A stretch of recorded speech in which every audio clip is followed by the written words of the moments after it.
Merci beaucoup Alexandre. Donc après nourrir et approvisionner, nous allons nous intéresser à un défi majeur qui est le défi énergétique. Euh, Quelques jours après je crois qu'elle a été adoptée, la loi de programmation pluriannuelle de l'énergie, dont nous allons parler. Alors Benoît Quignon est déjà installé, vous êtes directeur général de SNCF Immobilier. Thor Tonoy, vous nous faites l'honneur de venir d'Oslo, puisque vous êtes le CIO de l'aéroport, tout simplement, et vous nous parlerez d'un quartier totalement écologique. Oslo a été primé au titre de son attention au développement durable. Monsieur Philippe Montloubou, vous nous faites l'honneur d'être avec nous ce matin, et vous êtes, comme tout le monde le sait, président du directoire d'Enedis. Et enfin, Hervé Adam, vous êtes directeur général de Vinci Énergie France. Je vous en prie. Donc vous avez les casques parce que Thor parlera avec nous en anglais. Comme Saskia Saken, c'est un anglais de non-anglophone natif, donc plus facile à comprendre, comme moi par exemple, comme le mien. Et c'est vous qui allez nous dire tout de suite, si vous voulez bien, monsieur Montloubou, comment vous interprétez-vous des commentaires d'observateurs attentifs qui se posent la question de savoir si les objectifs de la PPE, comme on l'appelle, ne sont pas trop ambitieux, ou autrement dit, comment les atteindre en France notamment. Bien, bonjour d'abord à toutes et à tous, et merci de votre invitation, et très heureux d'être parmi vous. Je pense que peut-être d'abord et avant tout rappeler qu'effectivement la PPE, d'abord, n'est à ce stade encore un projet, elle ne sera confirmée que dans quelques mois, à l'horizon de juin, ce qui veut dire qu'il y a encore des éléments de débat. Pour autant, le cadre a été clairement fixé avec des ambitions qui certes étaient déjà plus ou moins annoncées, que ce soit en termes de mobilité ou d'intégration d'énergie renouvelable, mais qui aujourd'hui devrait constituer donc le cadre qui sera engageant pour la France dans les 10 prochaines années. Personnellement, je trouve que c'est une très bonne chose qui permet d'avoir, en l'occurrence, à la fois dans le mix énergétique, mais également dans les ambitions, de pouvoir travailler sur la durée. Et quand on est comme les opérateurs de réseau que nous sommes à Enedis, des opérateurs aussi du temps long en termes d'investissement, il est fondamental d'avoir de ce point de vue-là de la visibilité. C'est à mettre en parallèle également avec des transformations, et je pense que c'est l'objet d'ailleurs de la réunion d'aujourd'hui, beaucoup plus profondes en termes d'empowerment, pardon du terme anglais, des territoires au sens large, qui est une tendance qui n'est pas seulement française ni européenne, qui est même mondiale et très directement corrélée à la fois à des facteurs évidemment socio-économiques, à des facteurs de développement, mais à des facteurs également technologiques autour du développement du digital et du numérique. Empowerment des territoires, ça veut dire déconcentration, décentralisation, territorialisation de l'énergie ? Alors, ça veut dire effectivement une responsabilisation accrue, puisqu'on le voit bien aujourd'hui, non seulement à travers la PPE d'une part, mais également tout simplement la loi de transition énergétique en France, pour ne pas la citer, ou tout simplement la loi MAPTAM ou la loi NOTRe en France, la responsabilité qui a été transférée d'ores et déjà au territoire en matière d'autorité organisatrice de l'énergie, des transports, de la mobilité électrique, et qui est également nouveau, et qui donc, de par la loi, organise différemment, effectivement, ces différents grands enjeux autour d'une responsabilisation accrue des territoires. Donc ça, c'est un élément absolument fondamental et qui est une tendance, y compris mondiale, et que l'on retrouve à travers l'engagement fort, ici en particulier évidemment du Grand Paris, ou dans la grande association des 40 plus grandes métropoles, etc. Donc je pense que c'est bien autour de cela qu'il faut mettre les inputs dans la transition qui est en cours. Alors la question se pose évidemment ensuite de dire, et on la voit bien à travers les différents objets qui sont présents dans cette réunion aujourd'hui, est-ce que les infrastructures, est-ce que les grands éléments, les inputs nécessaires à ces enjeux seront-ils à la hauteur? Alors la question, elle est légitime à être posée, parce qu'effectivement, si je prends la distribution d'électricité, l'engagement fort en matière d'énergie renouvelable produite dans les territoires nécessite que ces énergies puissent être ensuite véhiculées et approvisionnées, ce qui est tout à fait différent d'un modèle jusqu'à présent dominant, voire exclusif, qui était celui d'une production centralisée. On dimensionnait les réseaux en conséquence. Jusqu'à présent, la France l'a plutôt très bien fait, historiquement.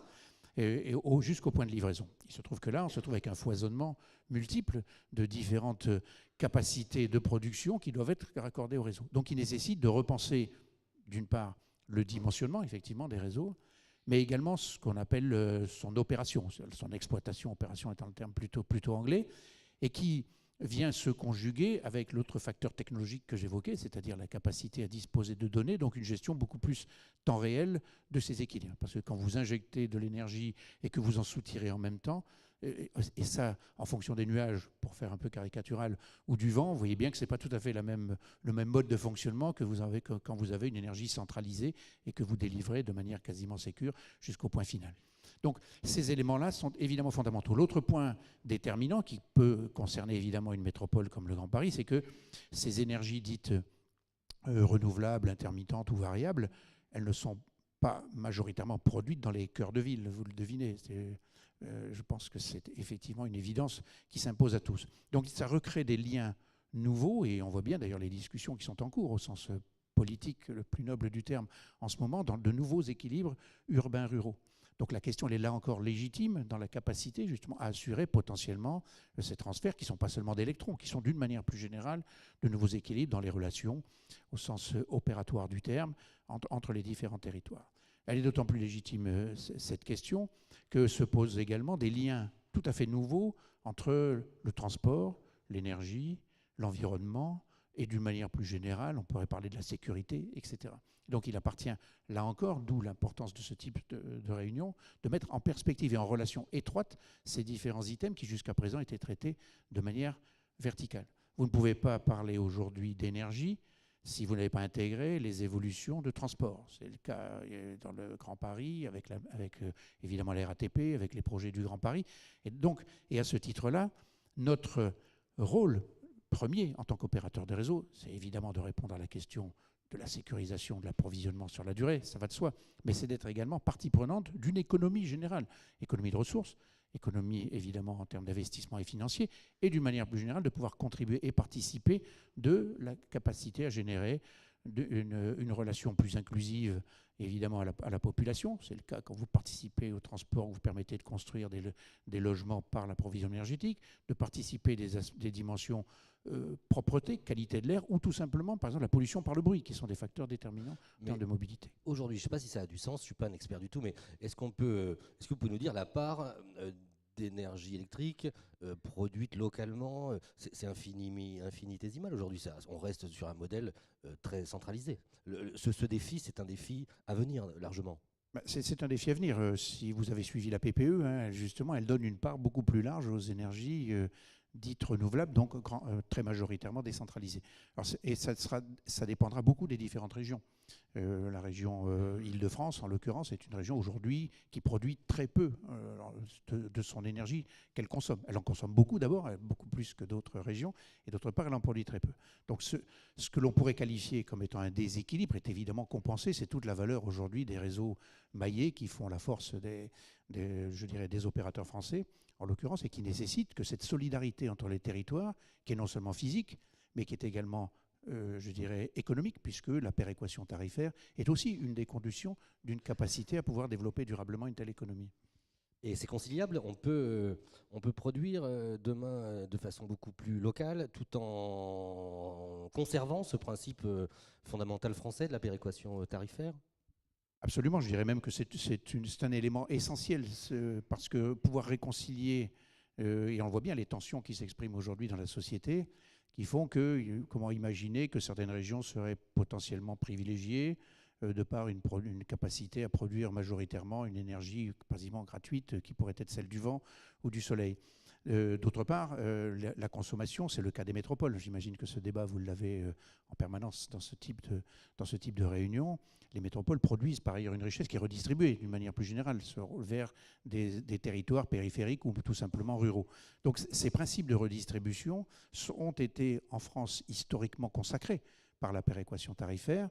Et je pense qu'ils sont au cœur de l'ensemble des débats que l'on découvre d'ailleurs à l'échelle mondiale.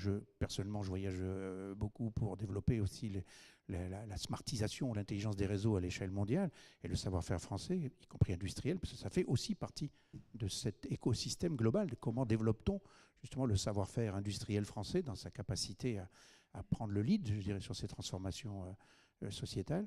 Mais cette question se pose partout. Mais vous qui êtes un opérateur, est-ce qu'il vous semble que les pouvoirs publics, quel que soit leur niveau, se donnent les moyens d'atteindre les objectifs par ailleurs affichés, par exemple dans les plans climat, dont on a l'impression parfois qu'ils se concurrencent dans celui qui sera le plus ambitieux? Par exemple en Ile-de-France, je pense à celui de la métropole, celui de la mairie de Paris et celui de la région, qui tous fixent des objectifs extrêmement ambitieux. Je pense qu'on est dans une phase, je ne sais pas si le terme est exact, bien utilisé, mais d'une certaine forme de rationalisation. Pardon. La PPE était le premier exercice. Souvenez-vous, il n'y a pas si longtemps que ça, nous étions en 2025, 50% d'énergie nucléaire. Je pense que sans flatter X ou Y au sens politique, mais une certaine raison est revenue pour admettre que ce 50% en 2025 n'avait aucun sens industriel. On peut toujours l'afficher en termes d'ambition. Et je pense que je ne fais injure à personne dans cette salle en le mettant sur la table. Donc les choses ont été revisitées. La PPE a réaffirmé des équilibres aujourd'hui soutenables, peut-être ambitieux, mais en l'occurrence soutenables. Je pense que ça, c'est le premier point. Donc j'aurais tendance à dire que oui, les pouvoirs publics se dotent de ce point de vue, à minima, donc d'ambition, d'un cadre, à travers la programmation pluriannuelle de l'énergie, qui a été travaillée, qui a été élaborée avec la plupart des acteurs justement de l'énergie. Il va être finalisé en termes de débat là, dans les mois qui viennent, mais devrait constituer ce cadre. C'est absolument fondamental. Souvenez-vous, il y a encore quelques années, des débats sans fin, on pourrait presque qualifier d'idéologiques pour certains, et qui nuisaient profondément et qui induisaient la question que vous soulevez. Mais a-t-on vraiment, se donne-t-on les moyens pour le faire? Ça, c'est le premier élément, il est déjà national. Le deuxième, il est régional, puisque vous parlez des schémas régionaux. Ces schémas régionaux ont été une excellente initiative. Mais bon, il a fallu au départ les initier. Ils se sont traduits selon les régions. Je ne fixerai pas de tableau d'honneur des différentes régions, mais ils se sont traduits selon les régions par, je dirais, un caractère raisonnable, atteignable, voire ambitieux dans certains cas, ou totalement potentiellement qualifié de lettre au Père Noël sur ces cas-là.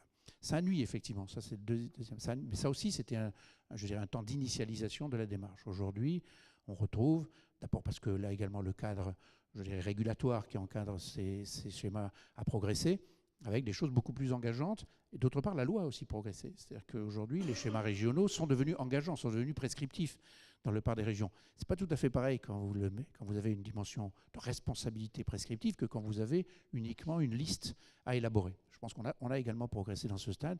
Et je peux en témoigner, puisque nous sommes très directement contributeurs, participants et in fine utilisateurs de ces schémas régionaux pour dimensionner les ouvrages. Ceci progresse significativement, même s'il reste des questions. Il y a des régions aujourd'hui qui sont saturées d'ores et déjà à travers ces schémas régionaux. Donc là, la PPE intègre d'ailleurs ces questions pour voir comment se dote-t-on des moyens. Et puis ensuite, il y a les opérateurs, c'est-à-dire les investissements qui sont nécessaires, donc à travers lesquels, évidemment, se fera ou non l'évolution significative de la PPE. Et là, on revient à des outils très clairement qui sont ceux des opérateurs. En l'occurrence, c'est le cas d'Enedis, où on trouve des éléments d'investissement aussi variés que les compteurs intelligents, on l'évoquait tout à l'heure juste pendant la pause. Je m'étonnais que vous ne les citiez pas. Je les cite parce qu'il n'y aura pas de transition énergétique au rythme voulu et par la PPE si vous n'avez pas de données de consommation quasiment en temps réel sur l'ensemble de la France, des régions ou des territoires sur lesquels vous voulez agir. On ne sait pas assez que c'est un outil de transition écologique, c'est un outil majeur. Si vous me dites comment on peut faire autrement, je serais prêt à le regarder. Mais donc c'est d'abord avant tout un élément absolument fondamental. Au niveau collectif, il est également fondamental à l'échelle de chaque territoire. Vous pouvez, grâce à cet outil, disposer à l'échelle de chaque territoire d'une potentialité d'évaluation de vos consommations, de mesurer. On n'obtient jamais, enfin il y a quelques ingénieurs dans la salle, j'imagine, qui savent très bien qu'on ne progresse pas si on ne mesure pas. Donc vous pouvez mesurer l'effet de ce que vous initiez, ce qui est également fondamental. Et enfin, au niveau de chaque client, c'est-à-dire que chaque client peut devenir véritablement acteur, là aussi, de l'empreinte énergétique et de son impact sur sa consommation. Et s'effacer un peu plus. Et éventuellement, s'effacer un peu plus. Le fait de disposer des données permet de l'effacement, permet l'intégration massive des énergies renouvelables, permet le développement d'une mobilité électrique. Sans ce type de données, sans ce type de régulation, sans ce type potentiellement demain de gestion intelligente de la recharge ou de l'intégration des énergies ou de l'utilisation des flexibilités, les investissements corrélatifs pour dimensionner les réseaux en conséquence seraient, je dirais, potentiellement inaccessibles globalement à l'intérêt général, donc à la transition énergétique. Tout à fait. Thor, thank you very much for being with us this morning. Thank you. Oslo was designated Green Capital of Europe in 2019. Can you tell us more about it? I will please? do that. First of all, thank you very much for inviting me. And even though I think French is a very lowly language, I don't understand much, but I understood electric. Yeah, and I'm going to speak a little bit about that also. So my name is Thor. I represent Oslo Airport City, the largest private-owned city developer, obviously going to build a new city adjacent to the Oslo Airport, being the second largest hub in Norway, like you do around the Charles de Gaulle, for example, in Paris. Only the scale is a lot smaller in Norway.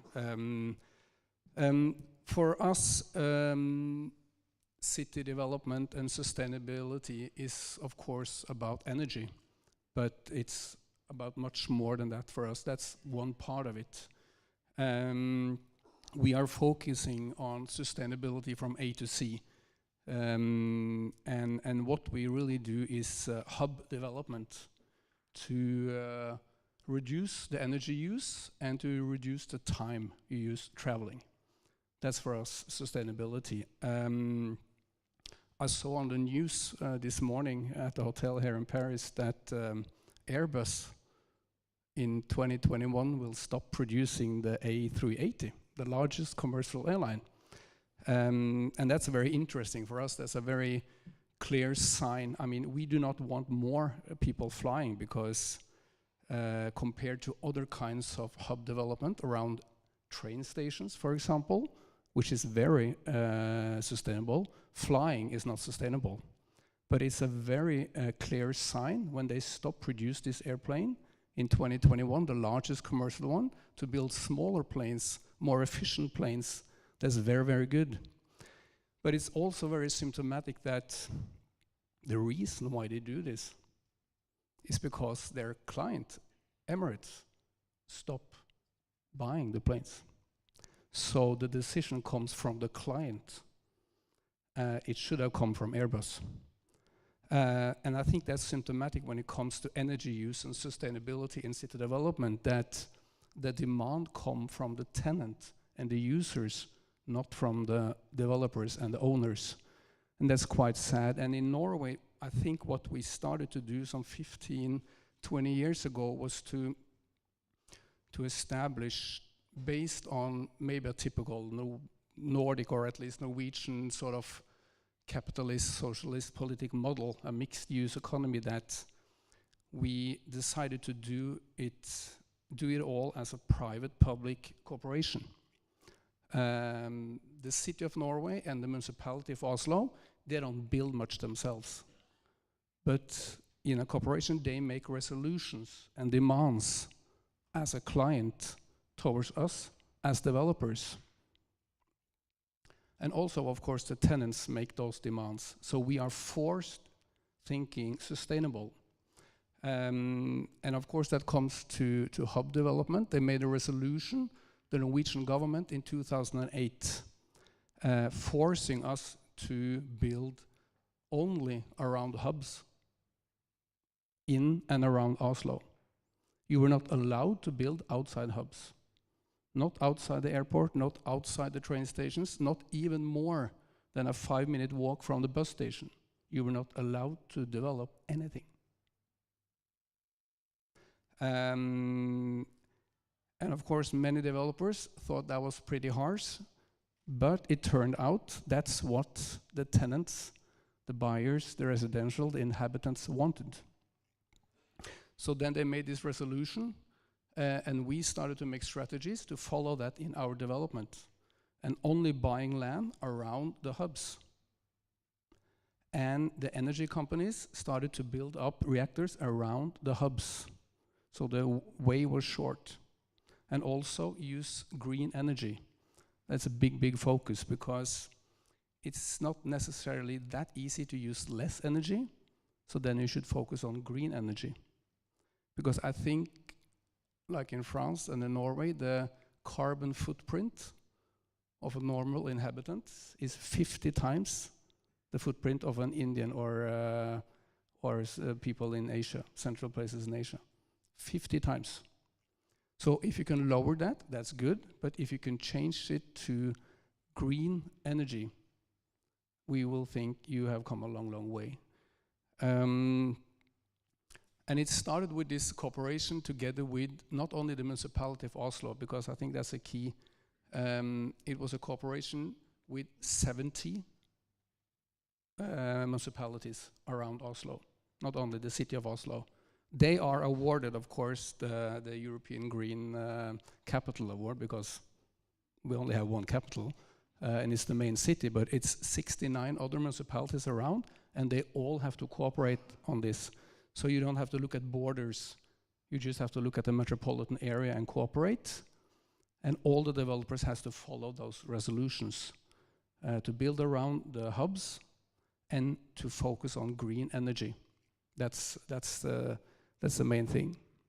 So Aerotropolis is one of these hubs, I imagine. Aerotropolis is this district. Yes, absolutely. Can you tell us more about it? Oslo city, if you go like 40, 50 kilometers out, that's the whole Oslo metropolitan area.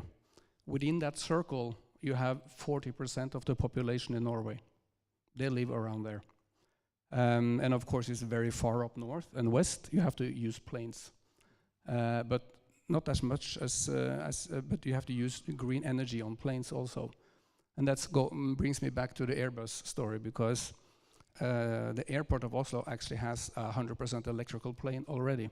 It's a small one, and nobody dares to use it that much. But I think the industry will evolve, and I think the airport industry will become electrical. It's just a matter of time. And then you can fly even more. You just have to save time. But the whole area is 40% of the population. But of course, the city of Oslo got this recognition, and that's of course good. Last week, all those 70 municipalities made a new resolution for green energy usage. Yes.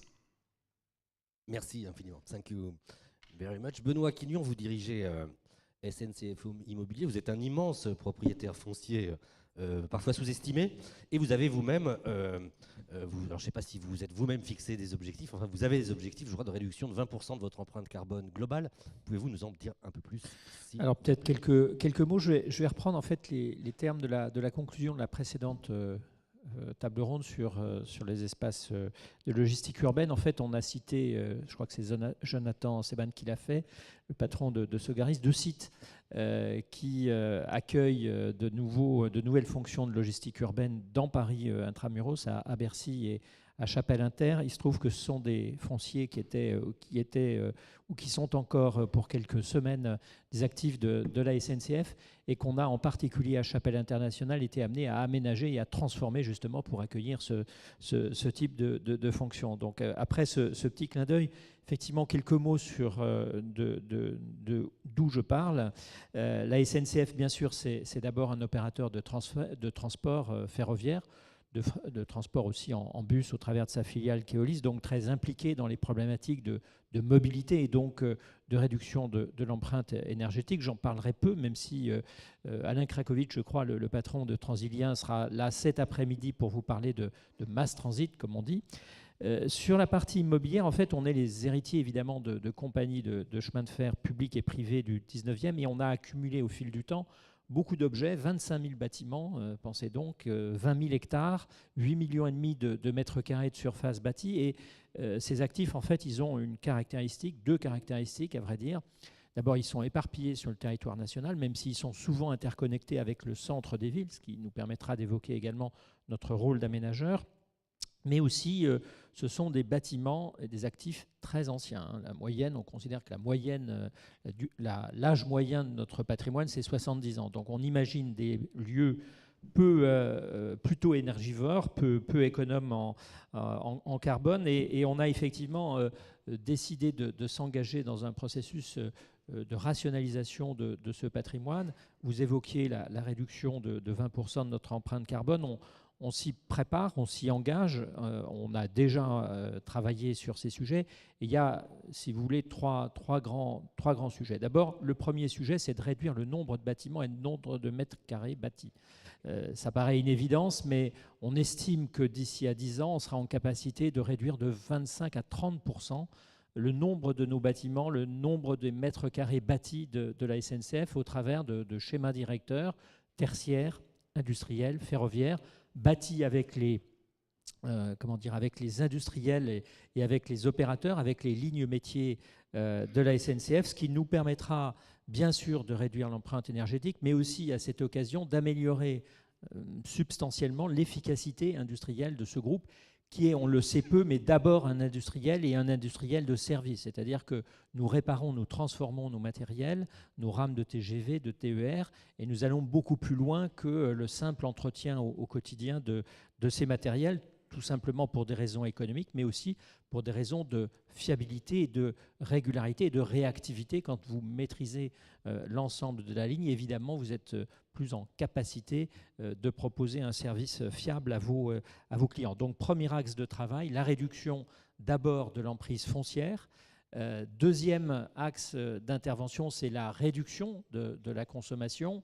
La réduction de la consommation, ça consiste par exemple sur un patrimoine particulièrement éclaté avec des dizaines de milliers d'abonnements auprès des principaux énergéticiens, de rationaliser cette présence, d'optimiser les abonnements, d'en réduire le nombre et de le faire compte tenu de la masse en utilisant évidemment les techniques du big data, de l'intelligence artificielle, de l'IoT pour mettre en place des capteurs, des dispositifs qui nous permettent de nous concentrer sur les facturations ou les consommations les plus erratiques et avec un monitoring particulier sur la centaine de sites les plus énergivores de la SNCF. Donc ça, c'est notre deuxième axe de travail qui passe aussi par l'équipement de nos installations de dispositifs, parfois simples, entre guillemets, comme bonjour. Il suffisait d'y penser, des portes automatiques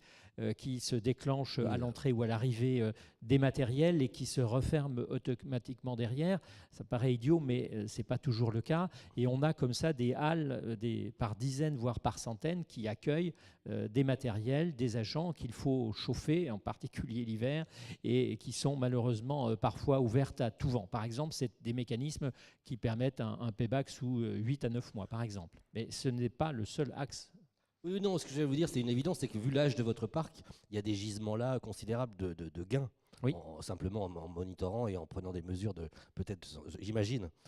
Alors la difficulté, c'est à la fois simple et compliqué. C'est simple parce qu'effectivement, vu de là où on part, on se dit c'est assez facile de capter les premiers 5, 10, 15, 20%. Là où ça devient plus compliqué, c'est qu'on a un patrimoine, comme je vous l'ai indiqué, très âgé, sur lequel il n'est pas forcément facile d'adapter des solutions techniques d'aujourd'hui. Ça, c'est la première difficulté. La deuxième, c'est qu'on a un patrimoine particulièrement éparpillé, dont parfois nous n'avons pas une connaissance suffisamment précise. Mais je ne vais évidemment pas développer ou dévoiler nos faiblesses en la matière. Il s'agit en fait d'un travail que nous reprenons quasiment de zéro depuis 4 ou 5 ans et qui doit nous amener donc, comme je vous le disais tout à l'heure, d'ici à 25 ans, de réduire de 25% cette empreinte énergétique.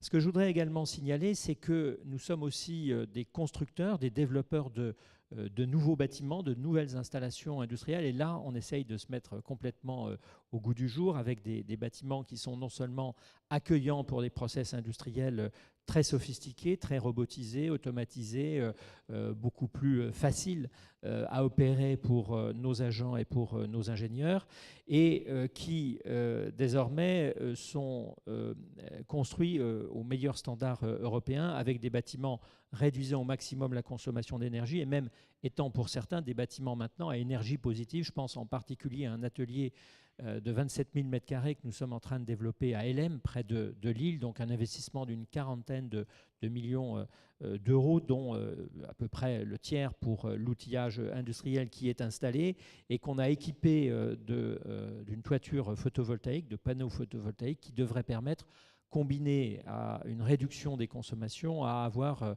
un bâtiment à énergie positive, ce qui, dans le nord de la France, est pour un bâtiment industriel fortement consommateur d'énergie potentielle, puisque son process repose beaucoup sur la manipulation de pièces très lourdes. Il s'agit de TGV ou de Thalys, donc ce n'est pas des petites affaires, d'avoir vraiment une performance assez emblématique et assez extraordinaire. Pour finir peut-être sur cette partie du patrimoine, on essaye non seulement d'en réduire l'emprise, vous l'avez compris, de réduire les consommations, voire de développer des bâtiments à énergie positive. On essaye aussi, j'y fais juste un petit peu allusion, à développer la production d'énergie renouvelable. On le fait, on a dévoilé nos intentions à l'occasion de la présentation par le ministre Lecornu, à l'époque en charge de l'énergie, d'un plan Place au Soleil au mois de juillet ou de juin dernier, donc 2018, et où on a pris avec d'autres industriels l'engagement, pour ceux qui nous concernent, de recenser de manière systématique toutes nos parcelles foncières de plus de 2 hectares et pour voir comment elles pouvaient, le cas échéant, accueillir des fermes photovoltaïques. On a pris un engagement d'une première étape à 5 ans d'une centaine d'hectares qui seraient équipés de fermes photovoltaïques, enfin de panneaux photovoltaïques, en faisant appel évidemment à des opérateurs. Ce n'est pas nous qui porterons l'investissement, même si on souhaite évidemment être intéressé aux résultats et au montage financier des opérations. On le fait également sur nos bâtiments déjà existants, en essayant de projeter leur utilisation à 20 ans, qui est la durée d'amortissement des panneaux photovoltaïques. Et là, on a détecté un potentiel de 160 000 mètres carrés. Alors, on est loin d'être autosuffisant, mais la direction de l'énergie de la SNCF, elle a bien en tête le fait que non seulement ça permet d'avoir une utilisation astucieuse et valorisante d'une certaine manière de notre patrimoine, mais que ça peut également décorréler notre consommation des marchés de l'énergie avec une part d'autoconsommation qui pourrait être dans les années à venir relativement conséquente. Très bien, mais la transition est toute trouvée. Hervé Adam, vous êtes directeur général de Vinci Énergie France. Vous allez nous rappeler, si vous voulez bien, quels sont vos métiers qui ont beaucoup évolué au cours des dernières années. Et puis vous nous parlerez, j'imagine, des systèmes d'hypervision notamment que vous mettez en œuvre pour atteindre les objectifs pour permettre l'atteinte d'objectifs tels que ceux qui viennent d'être développés. Absolument. Alors tout d'abord, Vinci Énergie, c'est le pôle énergie de Vinci. C'est un pôle extrêmement important puisqu'il représente plus de 25% de la totalité de l'activité de Vinci. Et pour Vinci Énergie seul, donc on est présent dans 53 pays sur tous les continents avec près de 80 000 personnes. Alors qu'est-ce qu'on fait ? En fait, notre activité consiste à concevoir et à intégrer des solutions dans le domaine de l'énergie et du numérique. Et en fait, notre vision est assez large puisque nous intervenons à la fois, bien sûr, sur la ville, sur les réseaux de transport, les réseaux d'énergie, les réseaux télécoms, les bâtiments et l'industrie. Et donc l'objectif, c'est de proposer des solutions qui permettent de gagner en fiabilité, en sûreté, en efficience. Alors tout ça, je vais y revenir peut-être au travers de quelques exemples, mais avant cela, je voudrais resituer un petit peu le problème de l'énergie dans sa globalité, et en particulier l'énergie dans la ville. Si on raisonne à l'échelle mondiale, l'énergie, c'est en gros un tiers pour l'industrie, un tiers pour le bâtiment, un tiers pour le transport. Et comme on voit bien que le bâtiment, le transport, c'est essentiellement centré au niveau des villes, les villes sont bien sûr au cœur de tous les enjeux énergétiques. Et ça va ne faire qu'augmenter avec les évolutions démographiques, on en parlait ce matin, les populations qui vont vers les villes. On a aujourd'hui les usages aussi qui évoluent. Je prendrai simplement un exemple. Le numérique aujourd'hui représente entre 4 et 5% de la consommation en énergie dans le monde. Simplement, un data center, ça peut représenter, aujourd'hui, on est en train d'en construire un à Singapour, près d'une demi-tranche nucléaire simplement pour alimenter un gigantesque data center. Et simplement en France, l'ensemble des data centers représente à peu près la consommation d'une ville comme Lyon. Et donc ça, bien sûr, on connaît tous les perspectives absolument exponentielles dans ce domaine. Et on en parlait tout à l'heure aussi, l'électromobilité, les véhicules électriques, c'est aujourd'hui 0,3% du parc en France. L'évolution va être... Voilà. Donc, si on veut aujourd'hui gérer à l'échelle d'une ville la problématique énergétique, il va falloir faire de la sobriété. La sobriété, c'est quoi ? C'est de l'économie. Alors l'économie, vous en parliez, on peut la faire, bien sûr, en construisant des bâtiments plus économes. Mais aujourd'hui, sur une ville comme Paris, le renouvellement est à peine d'1% par an du parc. Donc, construire des bâtiments économes, on sait faire, mais ça va prendre énormément de temps pour que ça ait un impact véritablement important.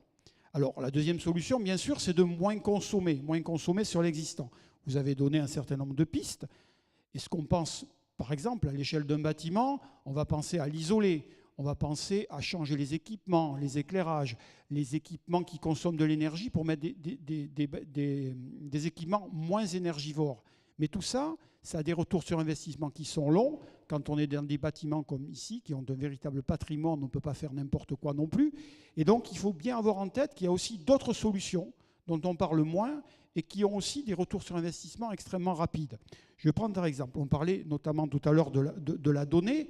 Le pilotage, par exemple, le pilotage d'un bâtiment permet de faire des économies extrêmement importantes. On a tous en tête que simplement 1 degré d'économiser, c'est 7% sur la facture énergétique. Et donc aujourd'hui, je vais prendre un exemple dans cette salle ici, je ne sais pas comment elle est gérée, mais tout simplement, on a une salle, vous arrivez, elle est confortable, vous venez, on est peut-être 100, 150 personnes ici, elle reste à une température, tout ça, c'est fait par de la régulation. Mais en fait, qu'est-ce qui se passe? C'est-à-dire que quand vous rentrez ici, on va plutôt refroidir, parce que chacun d'entre nous est un radiateur, entre guillemets, et donc on va à la fois générer de l'énergie en chaud, de l'énergie en froid. On peut très bien, avec des systèmes assez simples, qui fonctionnent maintenant avec de l'Internet des objets, faire en sorte qu'on anticipe. On diminue un peu la température avant que vous arriviez, c'est vous qui allez, je dirais, permettre de remonter la température, et derrière, on va éviter de réinjecter de l'énergie pour refroidir. Vous voyez ? Donc aujourd'hui, tous les systèmes de pilotage sont des systèmes avec des retours sur investissement de 1, 2, 3 ans, qui permettent certes de ne pas gagner 20 ou 25%, mais de gagner de précieux pourcents avec des investissements qui sont relativement légers, notamment sur des parcs existants. Donc ça, c'est piloté. Ensuite, on peut aussi, bien sûr, récupérer de l'énergie. Récupérer de l'énergie, par exemple, je parlais des data centers tout à l'heure, les data centers qui sont énergivores, on s'en sert quoi de cette énergie? Pour refroidir des calculateurs qui chauffent. La plupart des data centers, pour ne pas dire la quasi-totalité, eh bien cette énergie qui est utilisée est rejetée dans l'atmosphère. Les data centers sont souvent proches, je dirais, des villes, et on peut imaginer aujourd'hui des systèmes qui fonctionnent de récupérer cette énergie pour la réinjecter dans les réseaux de chaleur, pour aller chauffer la piscine municipale qui est à côté, etc. Vous voyez, donc les solutions de sobriété, d'économie, elles sont extrêmement nombreuses et pas simplement liés à des investissements qui peuvent être relativement lourds. Alors vous parliez d'hyperviseurs. Effectivement, Philippe Onloubou le disait tout à l'heure, si on n'a pas de données, on ne sait pas piloter, on ne sait pas gérer. Et donc justement, ce que nous avons développé au quartier d'affaires de la Défense, qui est ici donc près de Paris, que tout le monde connaît, c'est un hyperviseur qui s'est connecté à l'ensemble des superviseurs qui existaient déjà auparavant. Ces superviseurs qui géraient les tunnels, les parkings, l'éclairage, les réseaux d'eau, la vidéo, l'incendie, la sécurité, etc. Donc cet hyperviseur, il récupère les données et il permet d'avoir une vue d'ensemble sur tout ça. Et très vite, on voit l'intérêt que ça peut avoir, déjà en termes de pilotage, de sécurité. Vous avez une difficulté dans un tunnel, vous allez couper les ascenseurs qui sont à côté, vous allez prévenir les systèmes de secours. Tout ça, je dirais, peut se gérer d'une manière complètement globale. Y compris dans le domaine de l'énergie, on comprend bien qu'avec la gestion de trafic, en fonction de ça, on peut moduler l'éclairage, la ventilation des tunnels, on peut aussi consommer de l'électricité, notamment quand on n'a pas besoin de production continue, notamment les réseaux d'eau qui stockent de l'eau, eh on peut l'utiliser quand on a une consommation sur les autres équipements qui est beaucoup plus basse. Qui le gère, cet hyperviseur? C'est vous, c'est l'exploitant? Non, nous, on l'a mis à disposition un PC, Paris La Défense, bien sûr, qui gère tout ça avec des exploitants qui ont été formés et qui, je dirais, permettent de gérer tout ça d'une manière complète. Donc là, on voit tout à fait l'intérêt de tout ça, que ce soit sur le plan énergétique ou sur le plan du fonctionnement. Mais ce que l'on voit aussi, c'est que des solutions comme ça, elles peuvent être installées sur de l'existant. Et là, moi, je voudrais un petit peu balayer une idée reçue qui consiste à dire, quand on veut faire une ville intelligente, il faut repartir à zéro, faire une architecture informatique en partant de rien, implanter un système. On démontre au travers de ça que ce n'est pas le cas. Et qu'au contraire, quand on veut aujourd'hui faire un système véritablement intelligent, il faut tenir compte qu'une ville, c'est quoi? C'est une histoire, Donc une histoire, c'est un patrimoine culturel, c'est un patrimoine, je dirais, architectural, mais aussi un patrimoine technique qui existe, qu'on doit pouvoir réutiliser. C'est aussi une culture dans une ville. Une culture, c'est quoi? C'est des usages, et les usages ne sont pas les mêmes d'une ville à l'autre, mais c'est aussi une ambition. Une ambition, c'est quoi? C'est un projet, mais c'est aussi un budget, et chaque ville a son budget, a son projet.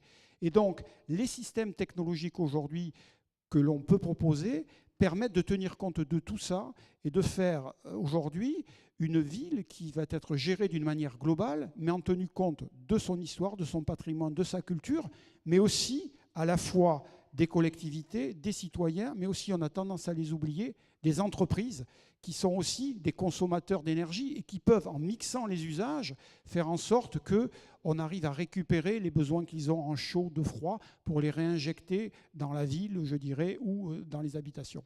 Voilà, je dirais, l'exemple. Et c'est un démonstrateur qui est aujourd'hui, qui n'est pas un démonstrateur, qui est aujourd'hui complètement en service, qui peut être visité pour ceux qui le souhaitent. Merci beaucoup. Thor, you are ahead of France in these fields. What are for you the key factor, very globally, the key factor to go faster in these Yes, topics? I think it's very interesting to listen here. I think the main key is to make a really good master plan on how to do this. When you have 25,000 buildings, you should try to lower the energy the whole time. When you have establishments, and I have also refurbished old buildings, and I cannot aim for producing energy in buildings like that. I just should lower it most. And you should have a very ambitious strategy on how to do that. And you should dare to have a very ambitious strategy. And we did the same as the city of Oslo, to dare, when I presented our strategy on making a positive energy new city, we asked the next generation. We asked the people studying now, and with all respect to everybody here, they are so clever and so smart, and they said, no, don't aim for a carbon neutral city like the city of Oslo City Airport. Aim for a positive city. And if you reach a neutral city, it's still a success. You need to have extreme goals, and the next generation has that. We have to listen much more to them than to ourselves, because they have ambitions much more than us, and they are the ones who are going to use it. And also to reduce the space you use in, for example, city building. We reduce that by 50% in our project. So the energy use is also, of course, much lower. And the next generation says that's okay. We can sit tight. The density can be much higher. And we also ask, will you have a car? No, 70% will not have a car. And those 30% will have an electrical car. Then we have to, So the first building we will build is actually Porsche's electrical establishment at the airport. Only electrical cars.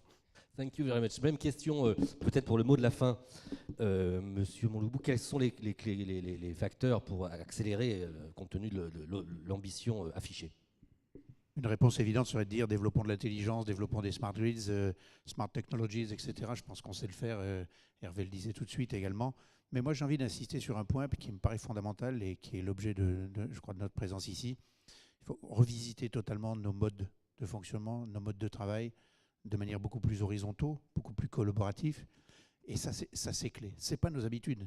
On a eu l'habitude de travailler chacun dans ses domaines avec beaucoup d'expertise, et je le dirais en plus, si on le raisonne franco-français, c'est en même temps quelque part un peu dans nos gènes, donc de manière assez verticale, avec une excellence qui est reconnue worldwide. Aujourd'hui, on voit bien que ce qu'on évoquait tout à l'heure, que ce soit l'empowerment des territoires, que ce soit le caractère légal, que ce soit les grandes ambitions que l'on se fixe, nous oblige, mais c'est un challenge extraordinaire, à travailler véritablement totalement différemment. C'est vrai donc dans la gestion, dans l'anticipation, ça vient d'être dit également, c'est vrai dans les master plans, les projets qu'élaborent les villes. Donc tout ceci se fait avec une compréhension partagée, l'anticipation, donc des modes de travail qui nous rendent beaucoup plus réactifs, qui nous rendent beaucoup plus innovants, parce qu'aujourd'hui même l'accès à l'innovation, le time to market ne se gagne que si l'on est véritablement dans des logiques coopératives nationales, hexagonales, européennes, internationales, la capacité à travailler avec des démonstrateurs, c'est-à-dire des éléments qui permettent d'anticiper, qui ne sont pas des vérités scientifiques du moment, mais qui permettent de créer les solutions.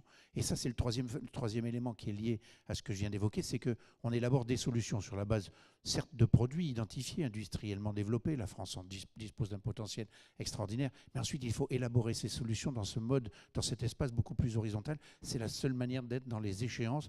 Vous évoquiez tout à l'heure, est-ce qu'on sera le moment venu au rendez-vous? On le sera au rendez-vous. Parce que je pense que, moi, ma conviction intime, c'est qu'on n'a jamais eu autant de défis à relever, mais on n'a inversement jamais eu autant de solutions entre les mains, à condition que nous soyons capables, en capacité de les implémenter dans des modes différents de travail, entre, ça a été dit, public, privé, collectivités, grandes entreprises, start-up, échelons universitaires y compris. Et ça, je crois que c'est une force aujourd'hui dont la France dispose de sérieux atouts pour le faire. Merci beaucoup. Merci infiniment pour cette conclusion optimiste sur ce sujet. Et nous allons pouvoir, je vous remercie tous beaucoup, et nous allons pouvoir passer à la prochaine et dernière de la matinée, table ronde.